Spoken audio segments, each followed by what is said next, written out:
भारत और ऑस्ट्रेलिया दिसम तालारे दारायकान 21 मार्च हिलो हुयो लेकिन summit Australian PM Scott Morrison और पीएम मोदी तालारे गापालमारा हुआ साथे बानार दिसमा नोआ दो दोसार दुपुरुप काना नोआ सबमिट रे ऑस्ट्रेलियन पीएम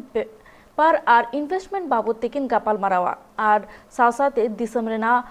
अरिचली सुधर चेतान रेखेन गापालमारावा किन बानार दिसम रेना उतन बाबते गापालमारा हुआ नोआ शिखर सम्मेलन रे ऑस्ट्रेलियन पीएम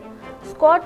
मॉरिसन और भारत दिसम रेन पीएम नरेंद्र मोदी बाना हर की भार्चुअल तला तेकिन सेलेदोआ तबे बानार दिसम मुद्रे ओना शिखर सम्मेलन रे फाइनेंस व्यवस्था केटे साथे बानार दिसम मुद्रे व्यापार वाणिज्य और यूक्रेन और राशिया रिया परिस्थिति इदिकाते हो चर्चा हुई दाड़िया तबे बाड़ाय तेना कथा काना ऑस्ट्रेलिया खन लाहारे भारत दो जापान साला 19 मार्च रे शिखर सम्मेलने करावा।